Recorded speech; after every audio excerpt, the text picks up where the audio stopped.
burts, un jums bija jautājums, ko nozīmē šī te atzīmētā iezīme.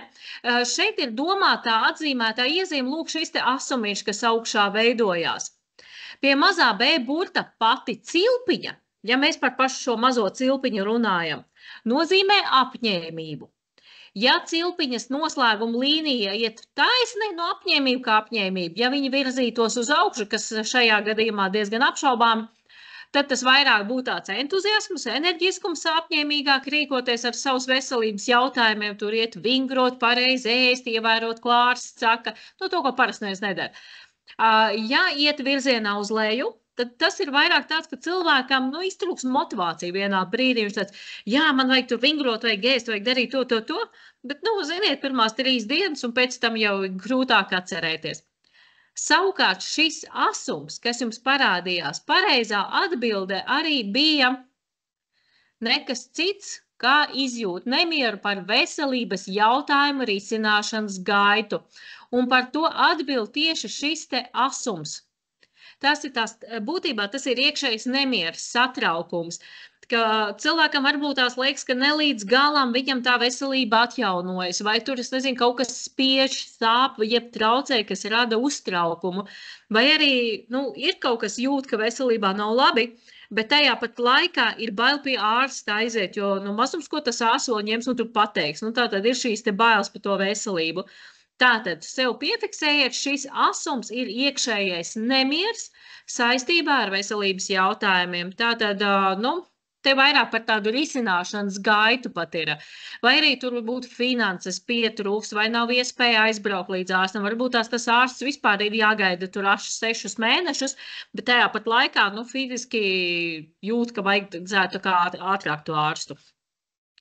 Pie šī B burta mēs varam mazliet vēl te pievērsties, jo es zinu, ka tas mazais B burts ir tāds sarežģīts, ja runājam par veselības jautājumiem. Tad es atgādinu, ka mēs, kad skatāmies mazo B burtu, mēs iedomājamies cilvēku profilā, kas stāv.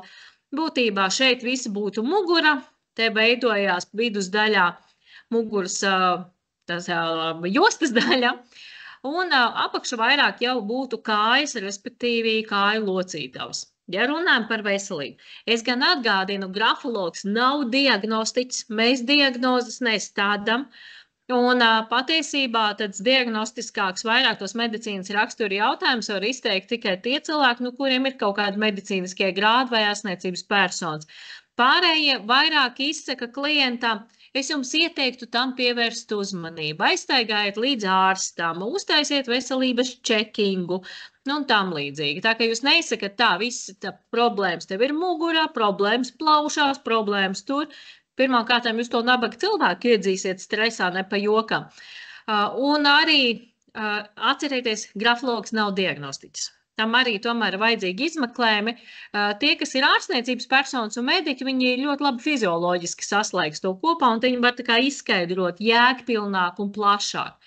Bet, ja runājam tieši par šo B burtu, mēs redzam, ka šeit ir ieliekuma vieta pie pašas augšas. Būtībā to sauc par skausta daļu. Tas norāda uz disbalansu skaustā. Tālāk aiziet ieliekta līnija šeit jau drusku zemāk, kas vairāk norāda disbalansu muguras daļā. Šeit tas vairāk būtu bišķi zem lāpstiņiem. Tālāk ir sašaurinājuma daļa pašā apakšā, kas vairāk norāda spiedienu uz kājām. Ir vēl viens tur psihosomatiskais skaidrojums, to es šodien jums izlaizdīšu, lai nav gluži psiholoģijā jāslīd iekšā dziļi. Tātad, šim rakstītājam B disbalans skaustā, disbalans zem lāpstiņā muguras daļā, ja savilkts ir kājas, un šeit veidojas arī tāda ieliekta līnija šajā priekšējā daļā, kas vairāk norāda uz priekšējo orgānu, ne priekšējo, bet vēderā esošo orgānu disbalansu tai skaitā. Šādos gadījumos, ja ir saliekums, ieliekums, lūk šeit, tieši cilpas daļā, ja vispār B burtā ir cilpa, tas visbiežāk norāda zarnas trakta traucējumiem. Tas par šo burtu papildus jums. Dodamies pie nākošā. Šis ir burts C. Un šī iezīme C burtā jau veidojas tāda asa, kā man jaunie grafologi teica, nu, ja kaut kas kaut kur ir ne tā, kā vajag, tas stabili nav labi. Nu, principā, pēc šādas metodas arī var atcerēties, un C burtā tā ir skaudība. Būtībā tā ir tāda diezgan nepatīkama agresīvas iezīme, skaudība, kas iziet jau uz āru, un uzvedībā jūs viņu cilvēkā redzēsiet vistīrākā veidā, kā caur tekstiem, verbālā attieksme. Tas ir nevajadzīgi kaut kāda pārmetumu un noniecinājuma izteikšana, apsaukāšana, izsmiešana, savā ziņā, teiksim, kaut kāda veidā emocionāla atgrūšana, jeb pazemošana. Nu, skaudība visbiežāk tā arī iznāk uz āru, kā noniecināšana. Es tā neģērbtos, es tā nedarītu, tas nav tā, tas nav šitā, nu, kur nav īsti pamatojuma šo izteikt noniecinājumu. Nu, protams, apsaukāšana, pazemošana, ietekmēšana arī tai skaitā. Dodamies tālāk, nākošais C burts ir ar tādu cilpiņu, kas veidojās. Šī nav agresijas iezīme, šī arī nebūs aizmāršība un noteikti nebūs arī grūtības koncentrēties. Tā ir vajadzība pēc konkurences, lai sevi motivētu uz kādu rīcību. Būtībā šādam rakstītājam ir jāsaprot, nu, ja gribās ēst veselīgi, vajadzēs ar kādu sarunāt kopā, lai kopīgi ēstu veselīgi. Nu, respektīvi, viens otru nomotivē. Profesionālajā vidē tas vairāk atspoguļosies tajā ziņā, ka šādam cilvēkam būs nepieciešams kolēģis, ar kuru, nu, teiksim, sacensties laiku pa laikam. Tā, izklausās, ka kāds nav izslēdzis mikrofonu. Es palūgtu to izdarīt.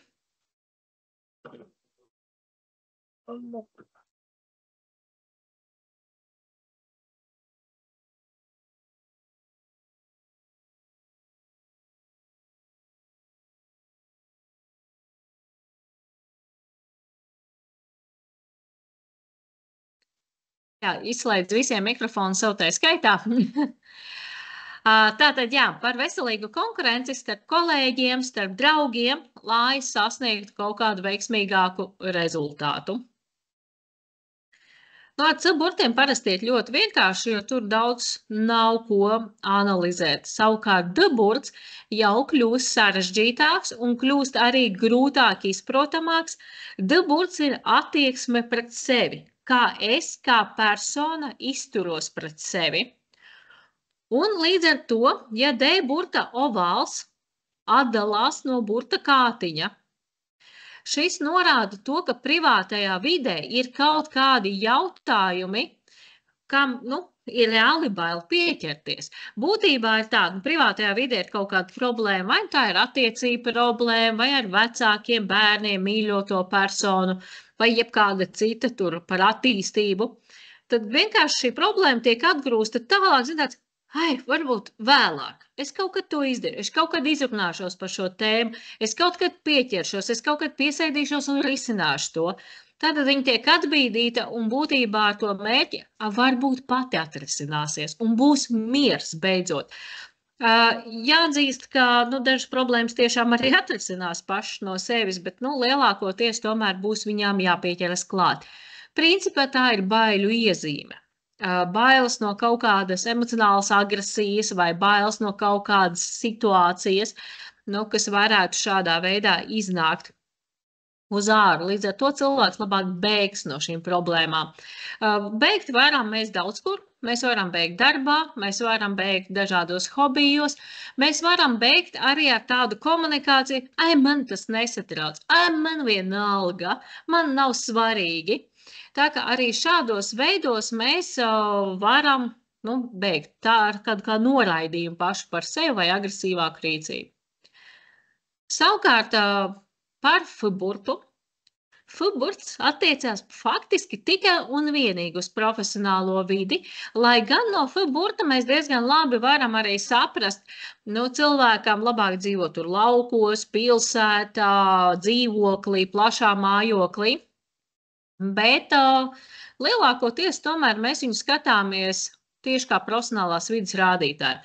Tur līderismu, tīri strādāt intelektuāli vai fiziski un tā tālāk. Savukārt šis F burts, ko jūs redzat, jums bija jānosaka tieši šis te, ka ir tas āķis un nenoslēdz cilpa. Nu, principā šādiem rakstītājiem ir nepieciešamība strādāt dinamiskā vidē, kustīgā vidē, kurā ir iespējams sevi kā personību attīstīt. Tātad ir vēlama šī dinamiskā vide. Šādi cilvēki diezgan labi var spēt sevi realizēt arī starptautiskā vidē. Šādiem cilvēkiem ir jādod iespēja arī ceļot vai, es nezinu, doties komandējumā. Jā, kādam varbūt tās tur patiks biežāk, kādam mazāk, biežāk kaut kur braukt, bet viņiem ir nepieciešams šis dinamiskums. Tas nenozīmē, ka viņiem patiks visu laiku ārkārtīgas pārmaiņas. Nebūt, nē. Viņiem patiks pat, ka tās pārmaiņas ir prognozējams vai paredzams, bet viņiem vajag šīs pārmaiņas. Tas pats arī attiecās uz izaugsmes principiem. Viņi profesionālā vidē var augt un vienā brīdī saprast, man nekas vairs nepatīk šeit. Un tad viņiem rodas tas iekšējais jautājums. Varbūt mainīt profesiju, varbūt mainīt kompāniju, varbūt tās vispār visu mainīt un aizbraukt zindī meditēt. Īsāk sakot, viņiem sāk galvā parādīties tāda eksistentāla tipa jautājumi, ka kaut kādas pārmaiņas ir nepieciešams. Un būtībā šī ir tā personības īpašība, ka viņiem vajag to dinamiskumu, kaut kādas izmaiņas dzīvē vajaga. Nu, labākais veids patiesībā ir vienkārši paņemt jaunas izaicinājumus, kaut ko jaunu mācīties, vai kāpt pa karjeras kāpnēm uz augšu. Tā teikt, nav uzreiz drastiski visa dzīve jāmaina, pietiks varbūt ar kaut kādu jaunu izaicinājumu pielikšanu sev klāt. Nākamais jums F-burts bija ar to izteikto apakšējo zonu. Droši vien diezgan daudz no jums zina, ja F-burta apakšējā daļā ir cilpa, nu jā, ka tas ir uz labām tādām projektu vadībām. Bet šeit bija nianse, kas jums bija jāsaprot tas, ka ir izteikti gara F-burta apakšējā daļa. Tātad garāka par citiem apakšējās zonas burtiem, šajā gadījumā par J. Un tas norāda, ka šī persona nebaidās no fiziska darba. Tātad vajadzēs slaucīt grīdas, mazgās grīdas, saliks bruģī, sacirtīs mežā malku. Tātad, ja tas būs nepieciešams, to arī izdarīs un diezgan veiksmīgi to pat arī izdarīs. Ja gadījumā darba vidē vai vienkārši nav iespējams, tas dzīves stils ir tāds atrast veids, kur to fizisko darbu likt lietā, tad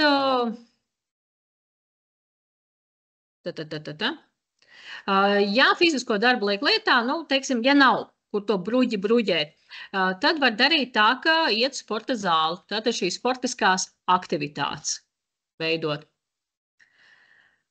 Ko nozīmē, ja L burtā ir šāds te asums? Nu, par to ir diezgan daudz runāts, gan visos Facebookos, Instagramos likts, un es ļoti bieži to arī pieminu.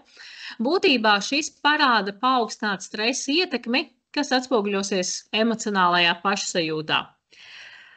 Ar šo es gribu teikt, ka tas ir uzreiz tāds rādītājs, ka emocionāla persona ir jūtīgāka, ļoti iespējams pārguruma pakāpe ir diezgan augsta. Šajā iezīmē ir jāpievērš uzmanība. Pat ja jums ārēji nekas neparādās, pat ja ārēji nav nekādu, es nezinu, kaut kādu stresu un citu pazīmi. Šis ir tas agrīnais rādītājs, ka jums jāsāk domāt, kā jūs sakārtojat ikdienu. Būtībā tas ir trauksmes, veģetīvās distonijas riska rādītājs. Ja neko lietas labā nedara, bieži vien tiešām arī emocionālais izteikts disbalans pieaug, tikai trauksmes šie te rādītāji. Agrāk vai vēlāk tas viss sāks piemeklēt. Un, jā, iekšējs nemieris, nav nekas patīkams, un tad ir grūtāk ar to tikt galā. Katrā ziņā, ja jūs redzat šos asumus savā rokrakstā, meklējiet risinājumus, kā viņu dabūt nost.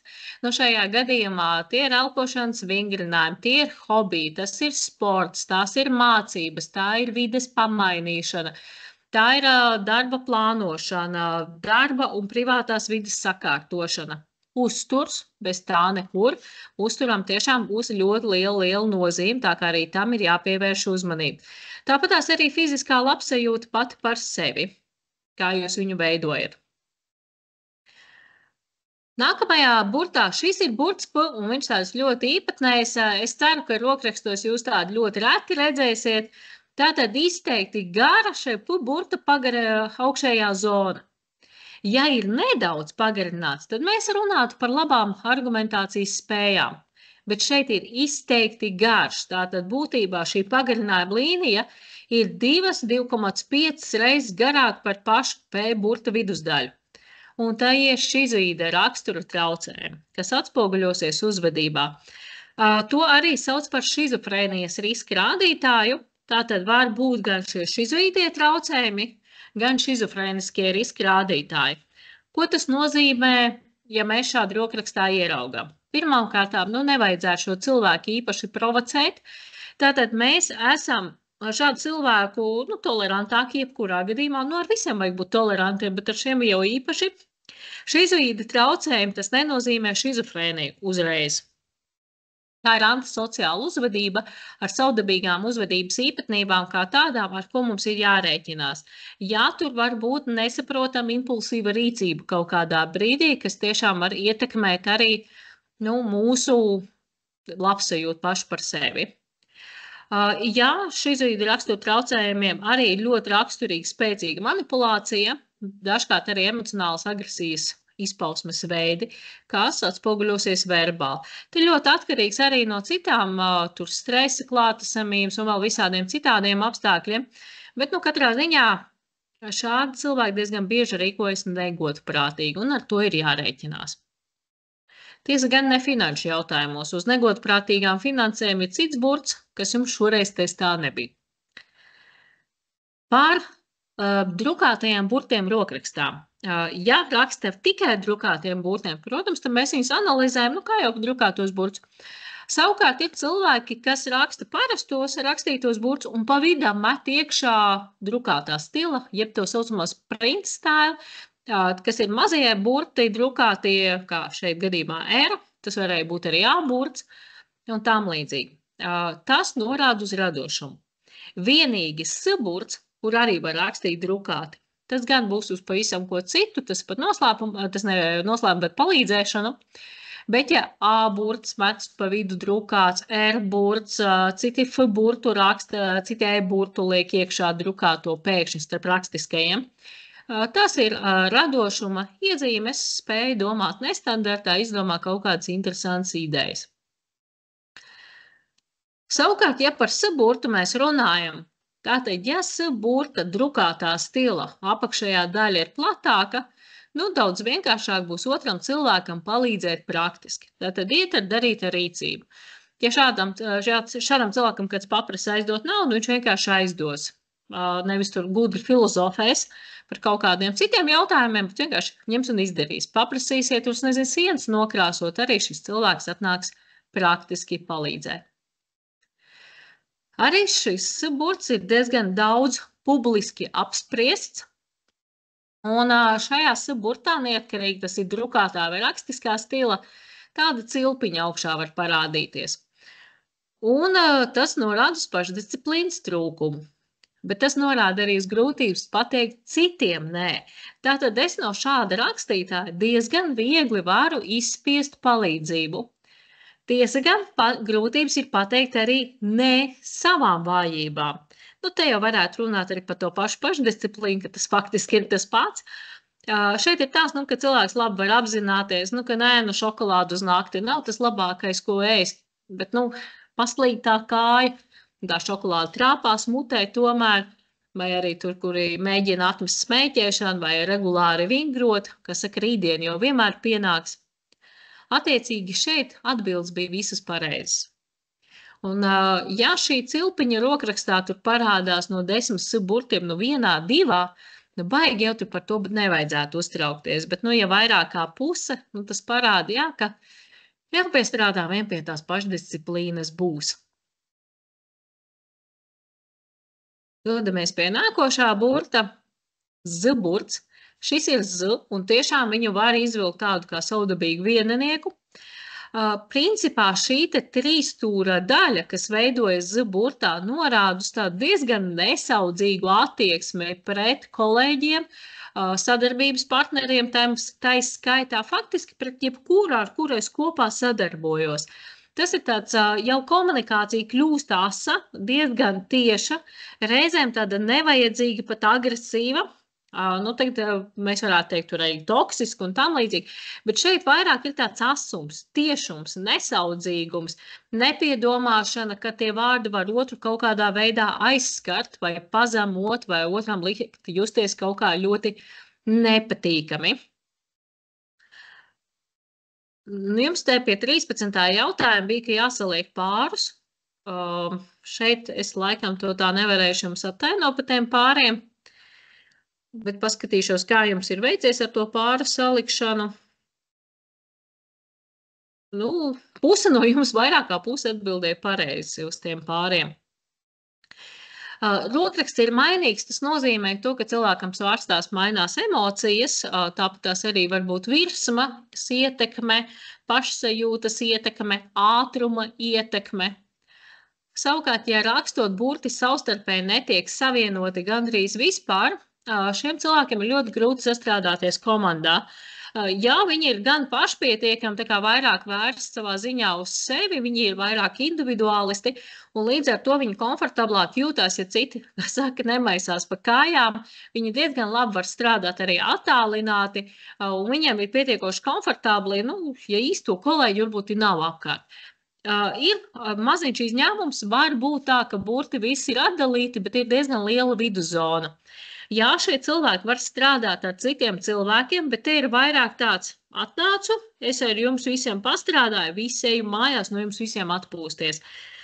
Ļoti labi šie cilvēki realizējās kā 1-1 vai vienkārši, piemēram, nolaidu grupu nodarbību un viss pietiek šodienai. Arī tādi cilvēki var būt individuālisti, bet tas, kas viņiem ir ļoti būtiski, ir šis laiks ar sevi, ko viņi var pavadīt neatkarīgi no citiem. Kad komats tiek likts nevis aiz vārda, bet burtiski priekšā nākamajam vārdam, tā ir izdegšanas pazīme, ļoti nopietna izdegšanas pazīme, kam visnotaļ ir jāpievērš uzmanība, jo, izdegšana ir tāda, ka parasti to visu jūt, tad, kad ir dziļi ziepes, un pievēršam uzmanību tikai tad, kad tiešām viss ir diezgan slikti palicis. Līdz ar to pievēršam šiem rādītājiem rokrakstā uzmanību, kā sāsinātajām augšām, tiem pašiem komatiem, un vienkārši veidojam to savu ikdienu, lai nenovedam mēs sev līdz tā izdegšanas kaut kādām sekām. Rakstot tekstu virzās virzienā uz leju, tas ir nogurums. Visbiežāk tas norāda tieši uz fizisko nogurumu, tikpat labi tas var būt arī emocionālais, kad diena ir bijusi garāka vai tam līdzīgi. Savukārt liela viduszona spēja strādāt ar cilvēkiem sociālā vidē, kā piemēram pedagogs, bērndārza auklīte, pārdevējs tā skaitā, psiholoģija, tur profesijas ir diezgan daudz, kur var ar to darboties. Un 14. jautājumā jums bija jāizpilda vārds, tur bija paša beigas jums pat pateikts priekšā. Tātad, ja rakstītājs rakstā ar pagarinātām garumzīmēm, šķērsvītrām, un viņas tādas ir dažreiz pat ļoti gaisīgas un vērstas virzienā uz augšu, tas norāda uz tādu izteiktu enerģētisku, tādu kustīgumu, motivētu, un ka cilvēks ir tāds, tiešām motivēts rīkoties. Tātad pareizi atbilde bija motivēts. Līdz ar to, šo mēs arī kā īslaicīgu rādītāji varam iedabūt sev iekšā. Piemēram, ja jūs esat absolūti demotivēti, jums ir slinkums kaut ko darīt, vispār negribās ne kustēties, ne iet, tad jūs varat paņemt rokās pildspalvu, papīra lapu un vienkārši savus 15 minūtes mērķtiecīgi šādi pavilkt garumzīmes un T-burtu šķērsvītas. Tas pats uz lielo E-burtu attiecās, F-burtiem lielajiem. Un jūs dabūsiet tādu vieglu impulsu, vismaz uz stundu, 2 darbojošu, ka gribās kaut ko iet un darīt beidzot, gribās kustēties. Tas būs īslaicīgais moments, ko mēs varam sev panākt gatavu, ja vajag ļoti ātri sevi tā kā uzmotivēt. Strādā īslaicīgi, tāpēc, ka tas ir tāds būstiņš, ko mēs vienkārši ieliekam vajag. Bet, ja gribam ilgtermiņā, katru dienu pa 15 minūtēm plēni nesteidzīgi jāraksta, tad tas ir ilgāk jādara. Bet tā īslaicīgi mēs varam sevi iedzīt iekšā, plus mēs, protams, piedomājam, man vajag enerģiju, man vajag motivāciju. Tad mēs to iestāstam sev arī, tāds bišķi placebo efekts, bet viņš diezgan labi strādā. Ja A burtā jums veidojas šāds lūk āķītis, tas norāda, ka ir nepieciešams atzinība par paveiktajiem darbiem. Principā tā ir ļoti normāla cilvēciska īpašība. Mēs visi gribam justies novērtēti, vajadzīgi. Mums vajag šo iekšējo sajūtu. Kādam vienīgais to varbūt tās vajag vairāk, kādam varbūt drusciņi mazāk. Un ja šīs āķītes parādās, tad vairāk par algu šiem cilvēkam vajag šo novērtētības sajūtu. Teiksim, darba devējiem, vadītājiem galvenais šo neizmantot ļaunprātīgi, jo reizēm jau ir tāds, ka, tur paslavē, iedod diplomu un vēl kaut ko, un cilvēks aizmirst, ka patiesībā viņš būtu pelnījis vairāk pelnīt. Tāds novērtējums ir, tieši vajag to emocionālo novērtējumu. Jo finansiālais jau tas drusku savādāks būs. Tā, pār apgalvojumiem, kuri ir patiesi, ejam cauri visiem. Tātad rakstīšanas process ar roku palīdz dziļāk kodēt informācijas smadzenēs, jeb saucamo uzlabo atmiņu. Principā rakstīšana ar roku ir tāda interesanta feature, ka mums darbojās 56 muskuļi rakstīšanas laikā. Tāpat tās arī tiek stimulēti neironi caur šo rakstīšanu, caur nervu impulsiem. Kā saka, tiek masētas smadzenes tādā vienkāršā valodā runājot. Un principā, tad, kad mēs pierakstām informāciju, mums viņa tiešām iesēžas labāk prātā, jo strādā muskuļu atmiņa, strādā redzes atmiņa un strādā vēl arī šī saucamā kustība atmiņa, kas bišķiņa atsevišķi ir no muskuļu atmiņas. Un līdz ar to mēs labāk šo informāciju spēsim atcerēties, un to vajag izmantot. Plus ir, kā saka, nostimulētas tās smadzenes tieši pār atmiņu apgabaliem. Tā ka, ja kādreiz liekas, ka grūtāk ir kaut ko atcerēties, izprast, uztvert, pierakstiet, pārakstiet, konspektējiet, un jums tiešām paliks vienkāršāk to atcerēties. Vispār tie, kas raksta ar roku piezīmes, viņi atmiņas un domāšanas ātrumā pārspēj cilvēkus, kas ikdienā pieraksta uz datora vai tikai ar pirkstu pierakstu telefonā. Rakstot ar roku, prāts aktīvāk apstrādā informāciju. Arī šī ir taisnība, jo šeit notiek diezgan daudz procesu, kas ieslēdzās iekšā. Viens no tiem ir tas redzes faktors, otrs ir kinestētiskais faktors, pats kustības faktors kā tāds. Un ir vienkāršāk uztvert informāciju, jo viņa nav nenormāli ātri jums sagrūst, jo jūs jūs lēnāk nekā domājat rakstat, jebkurā gadījumā tiek diezgan labi arī uztrenēts šīs spējas koncentrēties un fokusēties. Starp citu, tā ir ļoti laba tāda terapijas metode, jauniešiem, arī ne tikai jauniešiem, bet pieaugušiem, kuriem ir grūti koncentrēties, fokusēties, ka viņiem ir šie terapijas uzdevumi saistīti ar rakstīšanu pašu par sevi. Tā. Attīstā rakstīšanas procesa ar roku stimulē radošumu. Jā. Šis arī ir ļoti laba lieta, jo īpaši, ja jūs nevarat izdomāt kaut kādu foršu ideju, ko darīt, kā darīt, vienkārši kā iekustēties kaut kādā brīdī, to radošo procesu, kā iekustināt, vienkārši savas idejas, pat ja tās šķiet absolūti absurdas idejas vai liekas kaut kāds, kur vēl dumjākas idejas var ienākt prātā.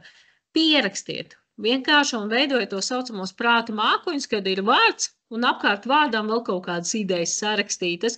Un šāda veidā savalkot kopā, jūs varat izdomāt izteikti interesantus scenārijus, kā kaut ko veidot, kaut kādus marketinga trikus, piemērojums vajag realizēt.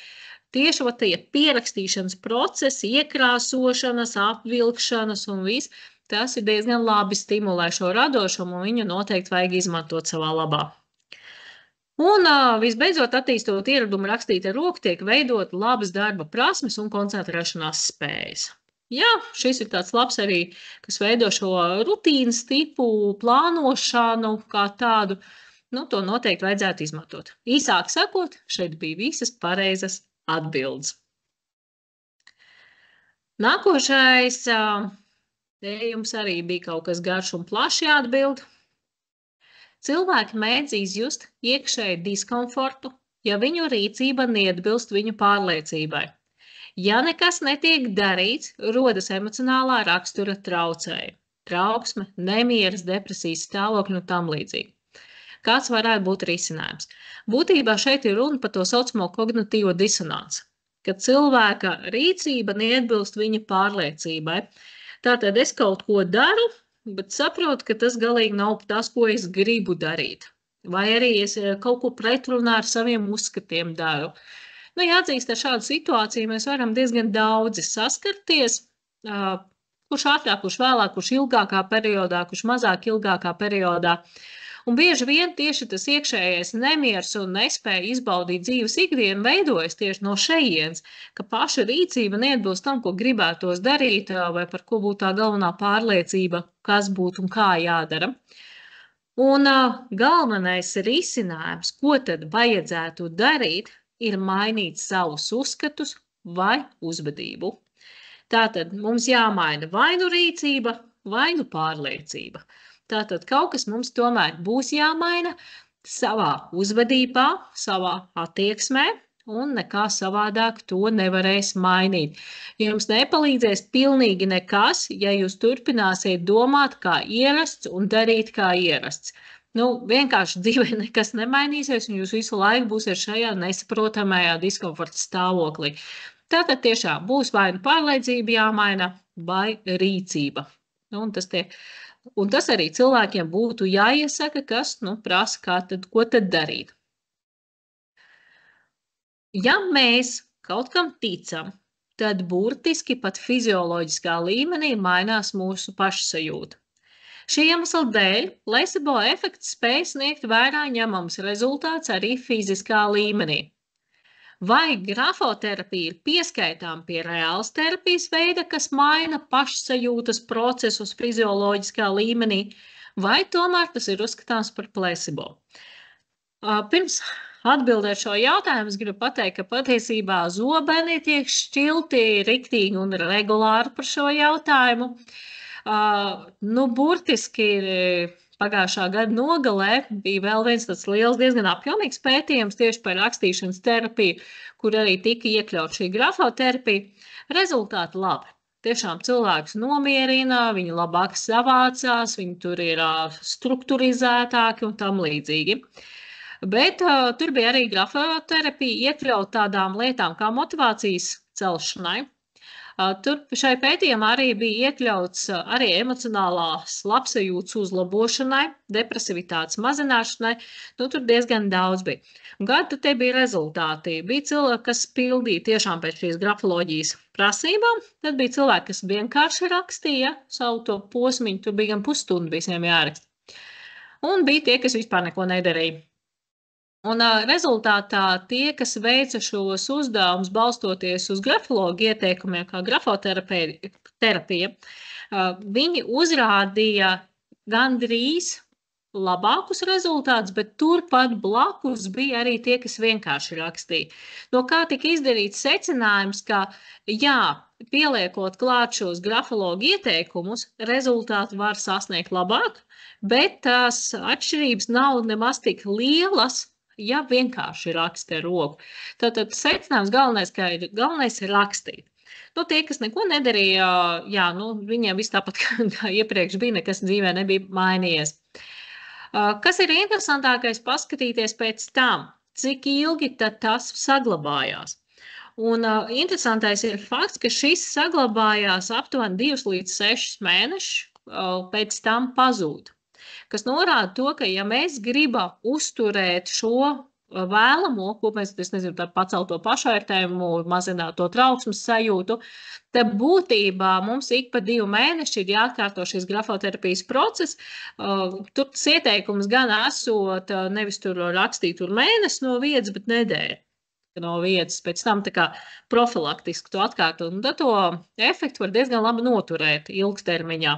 Bet ja pārstāj tam pievērst uzmanību, tad mēs atgriežamies sākotnējā stāvoklī, kas atkal parāda, ka rakstīšana ar roku, jeb grafoterapija, viņa nerisina problēmu. Viņa ir tā, savā veidā, kas palīdz mazināt simptomātiku, kas uzlabos pašsajūtu tajā brīdī.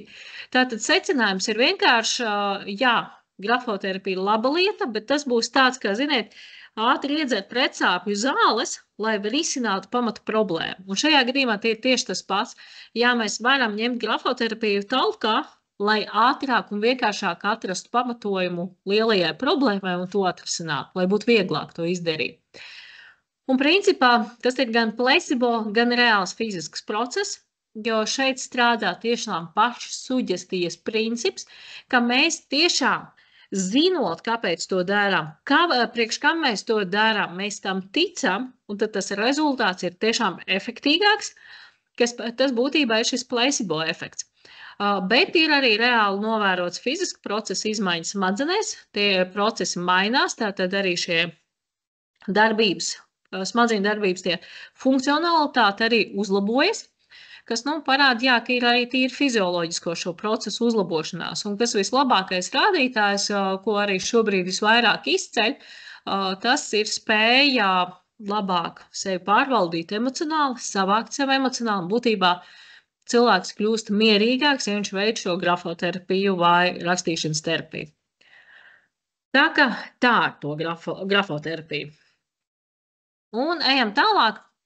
Ilgstošs stress var bojāt neironu savienojumus, īpaši hipokampam, kas ir svarīgs atmiņai un mācīšanās procesiem, ietekmējot gan uzvedību, gan emocionālo labklājību.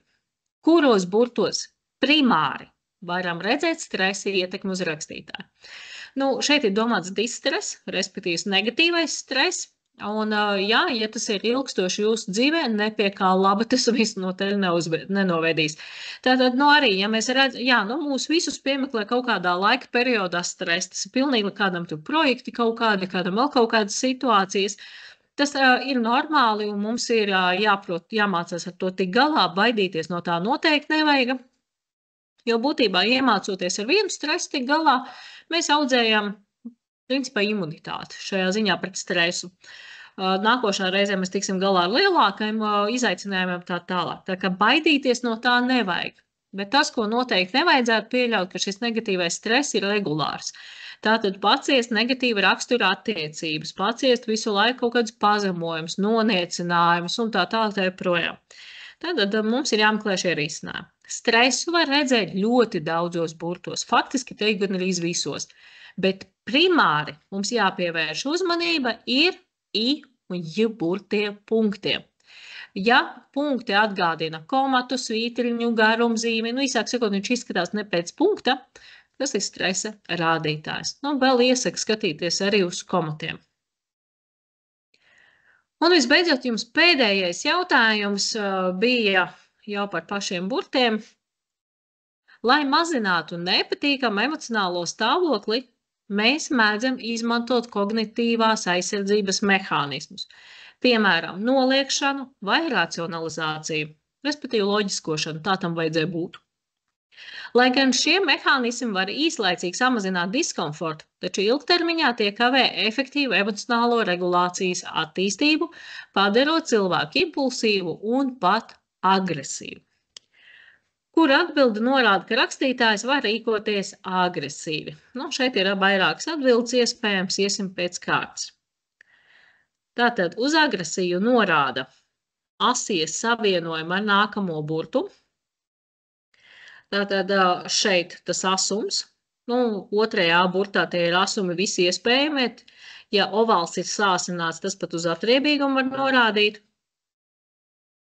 Nākamais burts, tātad redzēt šie te izkropļotās cilpas ar šīs izlocītās. Tas norāda uz impulsivitāti, būtībā psihikas nestabilitāti, kas jau ir rādītājs tam, ka cilvēkam psiholoģiski sevi ir ļoti grūti savākt, viņam ir ļoti grūti pārvaldīt savas emocijas, viņš patiesībā varētu dzīvot savās ilūzijās, jeb savā realitātē, kas var būtiski atšķirties no vispār citu cilvēku uzskatiem un kā pareizāk rīkoties. Un jā, šāda komunikācijā var rīkoties diezgan nejauki. Bet par agresiju, lūk, ir kur vēl viens asie leņķi apakšējā daļā L burtā, šādi cilvēki arī var rīkoties fiziski agresīvi. Par agresivitāti noteikti nevaram runāt šajā burtā, jo šis ir radoša attieksme informācijas savākšanā. Tātad mazais burts Ja sānā kreisajā pašā pamata kārtiņā ir cilpa, tā ir radoša pieeja informācijas savākšanai, tātad spējāt kaut kādiem nestandarta veidiem atrast informāciju. Zin kā, visi pasaka, nu nē, šeit tu to neuzzināšu, tad pagaidiet, un čuk, visu saliek un visu atrod, kas ir jāatrod. Tā ka pareizās atbildē bija, nu, te vienkāršāk sakot, M-burts nebija par agresivitāti. Visi pārējie bija gan. Nu, lūk, tas par šo kvizu.